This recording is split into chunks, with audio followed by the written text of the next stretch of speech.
죽음 이후에는 과연 무엇이 존재할까? 죽어야만 알 수 있는 사후의 세계. 그런데 버젓이 살아있는 자들이 사후를 증언한다. 내가 분명히 나를 봤어요. 나를 봤는데 내가 또 있는 거예요. 그게 현실이었어요. 진짜 현실이었어요. 어디 갔다 오셨나요? 다 저승길이요. 삶과 죽음의 경계를 넘나든 사람들의 사후 세계 증언. 이야기만으로는 도저히 믿기 힘든 그 체험의 정체는 과연 무엇일까?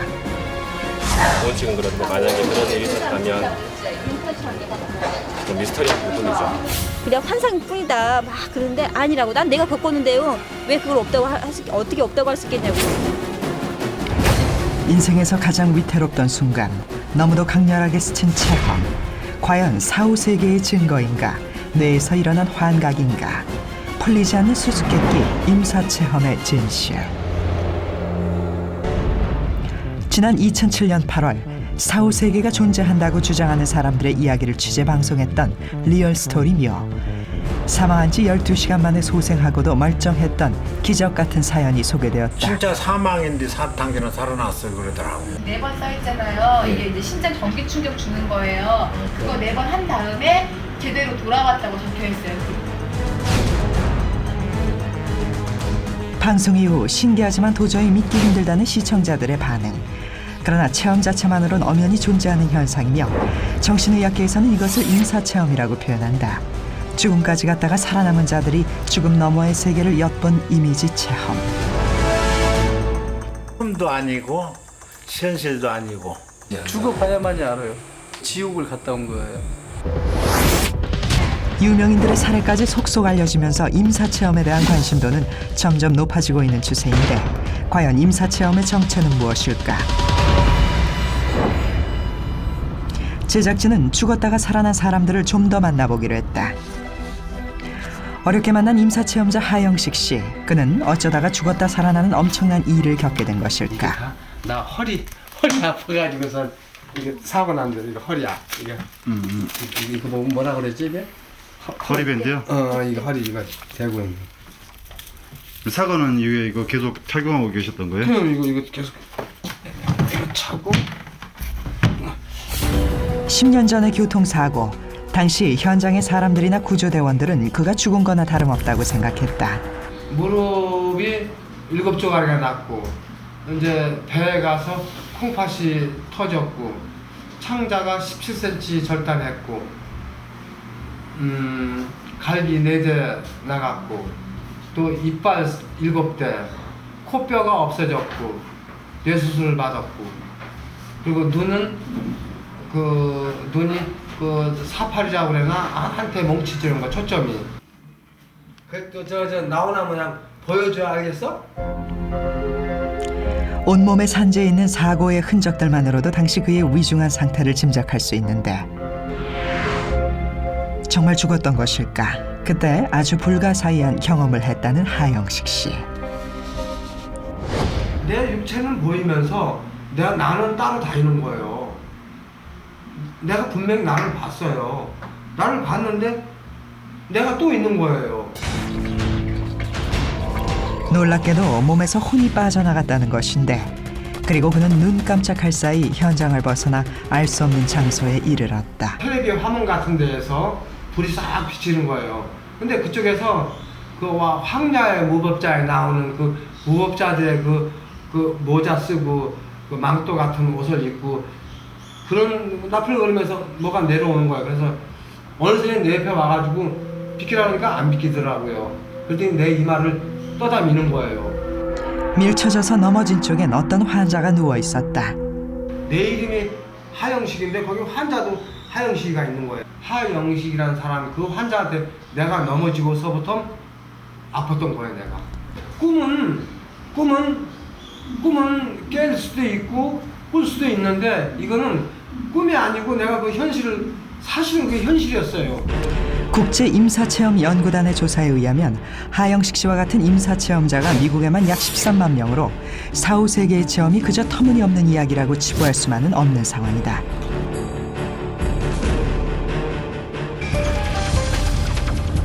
제작진은 또 다른 임사체험 사례자를 통해 더욱 놀라운 이야기를 전해들을 수 있었다. 역시 교통사고로 인해 죽음의 문을 넘나들었던 이수화 씨. 24년이나 지났는데도 상처가 뚜렷하게 남아 있었다. 대체 얼마나 처참한 상황이었던 것일까? 경희대학교 병원에서 수술한 거, 막 여기 이게 보시다시피 일로 막 살이 골마 터져서 막 나오더라고. 여기도 부러진 거예요 이때? 이게 예, 부러지고 막 어떻게 금 가고 의사지고 막 그랬나 봐요. 그래서 12살 등굣길에 벌어진 사고, 떠올리고 싶지 않은 기억이다. 그때랑 지금 좀 바뀌었어요. 이게 많이 포장되고 그랬는데 집에서 출발한 지 10분도 채 지나지 않았을 때 요 정도. 예. 그때는 어땠어요 여기가? 여기서 쳐가지고 이렇게 날라가지고 그냥 거꾸로. 여기서? 예. 잠깐 사고 난 거는? 예. 오토바이죠? 오토바이요. 과속으로 보이지도 않을 정도로 세게 달려왔다 그러더라고요. 내 동생 말에 의하면. 예. 경운기 피하다가 저한테도. 전날 밤 뒤숭숭했던 꿈자리, 아침부터 애꿎은 지렁이를 밟아 죽인 일, 예견된 사고였던 것일까? 오토바이에 치인 어린 수아 씨는 길 옆 도랑으로 날아가 거꾸로 처박혔다. 네, 우리 엄마가 중환자실 밖에서 이렇게 보고 보면 막 입에서 거품 물고 막 죽는 사람들 막 몸 막 짝짝 뻗고 그랬대요. 죽는 사람 보러 똑같았대요. 거품 막 나오고. 그러면 우리 엄마가 그때마다 달려가가지고 우리 딸 죽는다고 살려달라고 막 그랬고. 그럼 간호사들이나 의사들이 와가지고 저 눈 이렇게 해보고 여기 이런 다 꼬집고 그래서 여기 이렇게 다 시퍼랬었고. 무엇 때문에 죽음에까지 이른 것인지 확인하기 위해 찾아간 당시의 병원. 담당 의사는 오래전에 퇴직했다. 대신 아주 어렵게 찾아낸 24년 전 의무기록. 신경외과 전문의에게 해석을 부탁했다. 지금 그 의무 기록만 토대로 해서 말씀을 드리면요.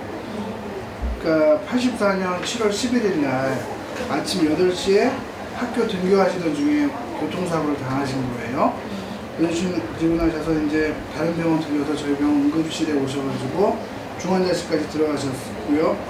그동안 의식은 굉장히 의식이 없는, 거의 우리 의식 5단계로 가면 제일 의식이 안 좋은 상태까지 빠지셨던 거예요.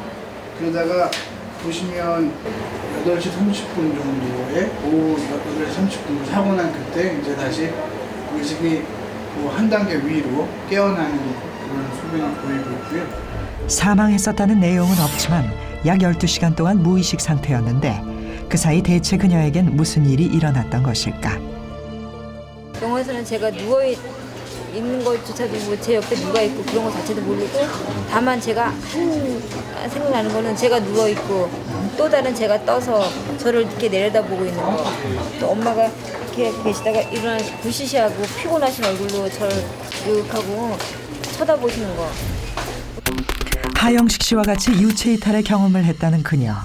본인의 육체에서 빠져나온 또 다른 본인이 당시 응급실로 달려온 엄마의 모습을 보았다는 것인데, 의식불명의 상태였기 때문에 당시 엄마의 모습을 알 리 없는 상황.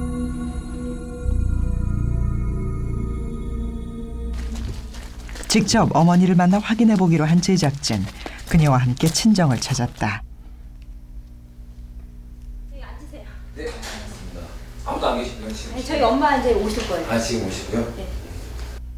그녀가 봤던 엄마의 모습은 실제로 어머니가 맞을까? 저희 엄마가 기억으로는 오랫동안 좀 붉은색 계통 옷을 입으셨어요. 그러다가 제가 이렇게 누워있으면 이렇게 하고 누워 계시다가, 그래서 그거 보고 난 살아있다고 내가 엄마한테 뭔가를 말하고 싶어서 엄마 하고 이렇게 만졌는데 엄마는 전혀 모르시더라고요. 놀랍게도 사고 당일 엄마는 정말로 빨간색 윗도리를 입고 있었다. 단지 우연이라고 하기엔 너무도 놀라운 상황. 이거 맞나요? 이게 빨간 계통, 빨간 옷돌이였다는 것만 기억해요. 제가 이렇게 해서 엄마가 이렇게 푸시시하게 있었다고 했어요. 그때 입었던 옷이 빨간 옷이었어요. 빨간 거. 이렇게 비슷한 거 같아요 이게? 빨간색이었어요 다. 이 옷이었어요. 색깔까지도 다 기억을 할 수 있나 보네요. 그러니까 희미하게 빨간색이다 그렇게 제가 기억하죠. 어머니도 이걸 입고 계셨고 그때? 아이, 그럼요. 왜냐면은 제가 옷 갈아입었고 아이가 죽었다 하니까 그냥 뛰어왔잖아요. 유체 이탈 후 그녀는 곧 사후 세계로의 여행을 시작한다. 저승사자와 함께 알 수 없는 어딘가로 걸어갔다는 그녀. 대문이 나왔어요. 큰 대문. 옛날 집 그런 대문, 이렇게 부잣집 대문 나와서 그 안으로 들어가니까 그 안에서 이렇게 황금옷 같은 거 그런 노란색 그 입은 머리에 못 쓰고 있는 할아버지가 앉아 계시고 저는 그 가운데 무릎 꿇고 앉아서 살려달라고 나는 살아서 할 게 많다고 학교도 다니고 싶고 뭐도 하고 싶고 그러니까 제발 살려만 달라고 그 할아버지한테 애원을 했어요. 제가 할 수 있는 일이라면 뭐든지 한다고 그러니까 그분 그때 그 할아버지께서 조건을 제시하셨고 다시 살아날 수 있는 조건이란 과연 무엇이었을까? 다름 아닌 가족 중 대신 죽을 사람들의 이름을 말해야 했던 것. 살고 싶으니까 어떻게 할까 하다가 맨 처음에 된 사람이 아빠였었어요. 왜 아빠를 댔냐? 집에 친구를 못 데리고 왔어요. 맨날 학교 갔다 집에 오면은 아빠 술 취해가지고 누워 계시고 방에 누워 계시고 친구를 집에 못 데려왔어요. 그래서 그것 때문에 아빠랑 바꾼다고 했어요. 어렸던 그녀에겐 너무나 가혹한 상황. 어렵게 아버지 이름을 말한 후에도 알 수 없는 존재는 2명을 더 요구했다. 저희 둘째 작은아버지를 댔어요. 그러니까 왜 됐냐면은 저희 둘째 작은아버지는 저희 바로 밑에 집에 사셨는데 결혼을 하셨지만 자식이 없으셨어요. 그때 제 뭐 짧은 뭐 모자란 생각으로는 뭐 둘째 작은아버지는 자식도 없으니까 큰 그게 부담 없으시고 그러니까 돌아가셔도 되겠다 하고 둘째 작은아버지를 댔어요. 어린 마음에. 예, 살고 싶으니까 난 살고 싶으니까 마지막에 저희 할머니를 댔어요. 저희 할머니 그래도 저희 집안 제일 어른이시잖아요. 그리고 제일 오래 사셨잖아요. 연세가 제일 많으시니까. 작은아버지와 할머니의 이름을 더 말하고서야 사후세계에서 벗어날 수 있었다는데 그 이후 그녀에겐 무슨 일이 벌어졌을까? 무슨 일인지 평소와는 달라 보였던 아버지. 그날 그때 밭에서 일하시던 엄마가 좀 그 물 떠다 드리고 한참 있을 때 들어오시더니 아빠를 그 방에 들어가셔 보셨나 봐요. 딱 그때 어릴 때 저희는 방에서 놀고 있는데 엄마가 어느 순간 엄마가 그러더라고요. 야, 네 아빠 죽었다? 그 엄마가 그랬어요. 그날 제가 생생하게 기억하거든요. 가보니 그때 그래서 돌아가신 거예요. 사고 3년 후 어느 날 아버지가 알코올 중독으로 돌연사. 그녀가 사후세계에서 자신의 목숨과 바꾼 첫 번째 인물이었다. 그날 장사 끝나고 또 이제 평상시 생활로 돌아왔죠. 근데 전 이제 그 생각 안 나는 줄 알았는데 그 다음은 둘째 작은아버지 볼 때마다 이제 또 아빠 때랑 똑같이 이제 돌아가실 거야. 이제 둘째 작은아버지 돌아가실 거야. 이제 돌아가실까 막 그런 생각이 또 자꾸 떠올라. 다시 1년 후 사후세계에서 말한 두 번째 인물 작은아버지가 간암으로 사망. 작은아버지까지 사망하자 그녀는 죄책감에 시달리기 시작했다. 할머니 보니까 또 떠오르는 거 큰 삼촌 이제 장사를 또 지내잖아요. 저희 밑에 집에 살았으니까 또 이제 있고 이렇게 장사를 했는데 그 다음은 누구였더라 하는 생각 또 떠오르는 거예요. 할머니였어요. 다시 2년 후 마지막 인물인 할머니마저 끝내 뇌출혈로 사망. 그러니까 둘째 작은아버지까지 돌아가시고 나니까 제가 진짜 그거 봤던 그걸 똑같이 돌아가는 거예요. 그래서 그게 근데 꿈이 아니다. 저는 그때까지 꿈인 줄 알았어요. 그냥.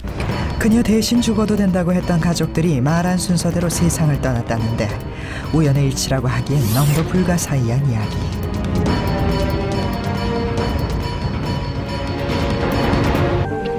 인근에 위치한 가족들의 산소를 찾은 이수화 씨. 여기서 절 2번씩 해요. 한 번 오면. 임사체험 이후 내내 죄책감에 시달리며 살아온 그녀. 한 달에 한 번은 반드시 자기 대신 죽었다고 생각하는 가족들의 묘소를 찾는다. 정성스럽게 절을 하는 그녀. 과연 어떤 심정일까? 항상 오시면 절을 하시나 봐요. 예, 제 감사한 마음으로 그 마음속으로 감사합니다 꼭 하고 대신 살게 해주셔서. 예, 제 2의 인생을 살게 해주신 분들이. 사후세계는 정말 존재하는 것일까? 임사체험자들이 보았다는 곳은 정말 사후세계가 맞는 것일까? 나는 내가 겪은 게 있는데 어떻게 없다고 하겠냐고. 그래서 솔직히 좀 언쟁을 많이 벌려요, 저는요. 그런 얘기 하다 보면은 어떤 사람은 아니 없다. 그거는 그냥 환상뿐이다. 막 그러는데 아니라고. 난 내가 겪었는데요. 왜 그걸 없다고 어떻게 없다고 할 수 있겠냐고. 나 있다고 본다고. 난 내가 경험자다. 난 그래요. 분명히 사후 세계를 본 것이라고 주장하는 임사 체험자들. 그렇다면 의학계에서는 임사 체험에 대해 어떻게 해석할까? 과학적인 방향으로 접근해 보기 위해 신경과 전문의를 찾아간 제작진.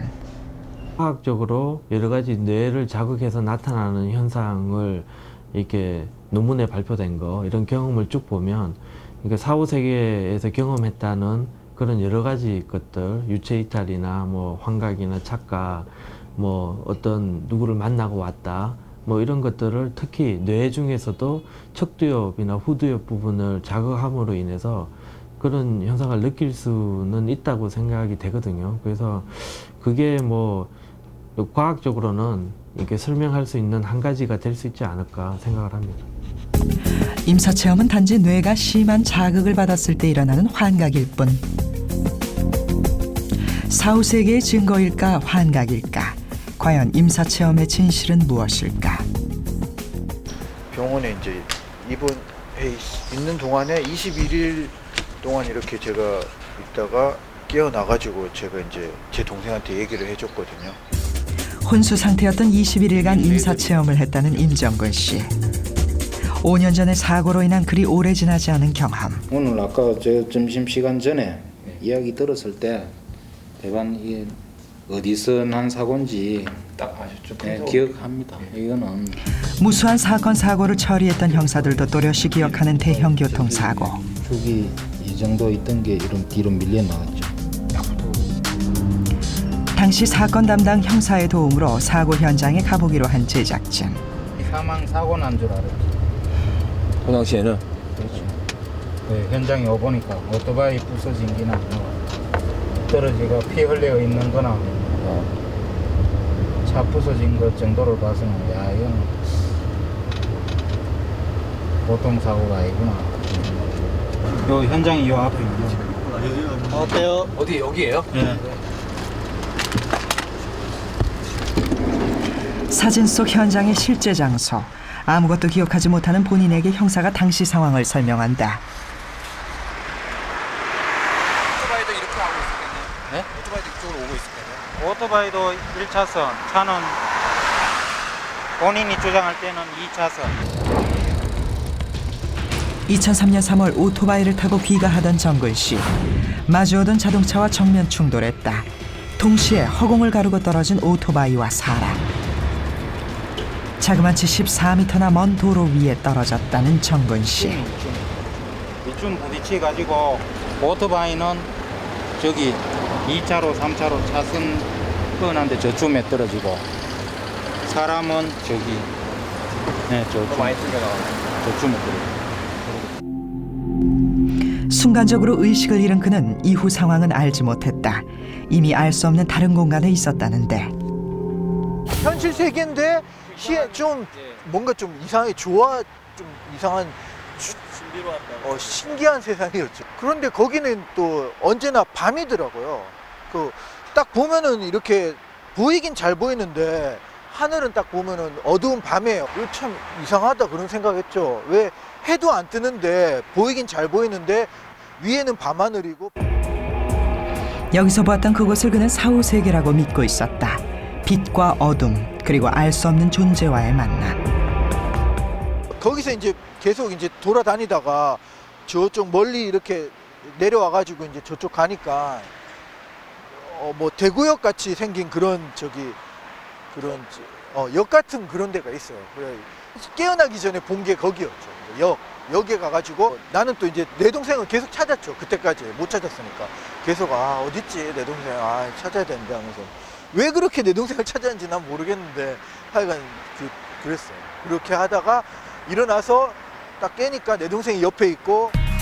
임사체험의 특징들을 모두 가지고 있는 그의 경험. 의학계의 연구대로라면 모든 건 단지 뇌의 자극 때문에 일어난 환각이라는 것인데. 현실이었어요. 진짜 현실이었어요. 뭐 거기서 먹을 것도 먹고 뭐 돌아다니기도 돌아다니고 뭐 만지는 것도 만지고 실제 막 다 느꼈으니까 예, 그냥 현실같이 그렇게 느껴졌죠. 뭐 이게 꿈이다, 뭐 이게 뭐 이게 상상이다 이런 생각이 전혀 안 들었죠. 사고 당시 실려왔던 병원 응급실. 그때 응급실에 근무했던 의사를 직접 만날 수 있었다. 제작진은 정근 씨의 뇌의 이상 여부부터 알아보기로 했다. 환자분 도착했었을 때 저희들이 찍은 그 머리 CT 사진인데요. 여기 보시다시피 왼쪽 오른쪽 이렇게 뇌출혈 소견이 있는데 그 범위가 아주 광범위한 상황이었었거든요. 뇌 소장이 예, 뇌출혈로 인해서 뇌 부종도 많이 심한 상태였기 때문에 이게 시간이 지체되거나 하게 되면 생명을 잃을 수 있는 아주 급박한 상황이었습니다. 역시 뇌의 외상은 물론 내부의 출혈이 심해서 귀로 피가 새어나왔을 정도. 정말 그가 본 모든 것은 환각일까? 그렇다면 다른 임사 체험자들은 어땠을까? 첫 번째 임사 체험자 하영식 씨. 코뼈가 없어졌고 뇌수술을 받았고. 두 번째 임사 체험자 이수아 씨의 사고 당시 상태는? 차트상으로 볼 때는 약간 그때 뇌 손상이 약간 있었는데. 예, 뇌 출혈도 있었다는 얘기가 있고요. 그걸 인해서 관절발제가 있었다는 얘기가 있고요. 세 사람의 사후 세계는 모두 뇌의 충격으로 인한 환각이었던 것일까? 하지만 또 다른 의문점. 환자는 혼수 상태였다. 이 당시에는 사실 의식 불명이었잖아요. 네, 예. 그 의식 불명 기간 동안에 네. 환자도 생각을 할 수 있는 건가요? 생각. 네, 그러니까 뭐 이렇게 사고나 이런 판단이 할 수 있는 건가요? 환자 스스로는? 스스로는 판단이 거의 못할 가능성이 많죠. 왜냐하면 아까 말씀드린 바와 같이 우리의 의식을 담당하는 그 시스템에 외상 또는 이런 걸로 인해서 문제가 생기게 되면 각성을 할 수가 없어요. 환자분 같은 경우에는 이런 수면 상태가 아니라 아까 말씀드린 바와 같이 이런 외상으로 인해서 의식을 담당하는 부분이 문제가 생겼기 때문에 의식이 없는 거거든요. 그러나 의식불명 상태에선 각성조차가 불가능하다는 것. 각성이 불가능한 뇌사 판정자들의 임사체험 현상은 의학계의 해석에 반론을 제기했다. 같은 이치로 3명의 임사체험자들은 모두 의식불명 상태였는데 의료계에서는 의식 불명 상태에서는 아무 생각도 할 수 없고 원칙은 그렇죠. 원칙은 그런데 기억을 할 수 없다는 거죠. 깨어나죠. 예, 그게 원칙은 그런데 만약에 그런 일이 있었다면 좀 미스터리한 부분이죠. 죽음의 문턱에서 사후 세계를 봤다. 고통을 잊기 위한 뇌의 환각 반응이다. 아직도 논란이 끊이지 않는 임사체험. 그러나 우리 모두 언젠가 한 번은 사후 세계의 진실을 확인할 수 있을 것이다.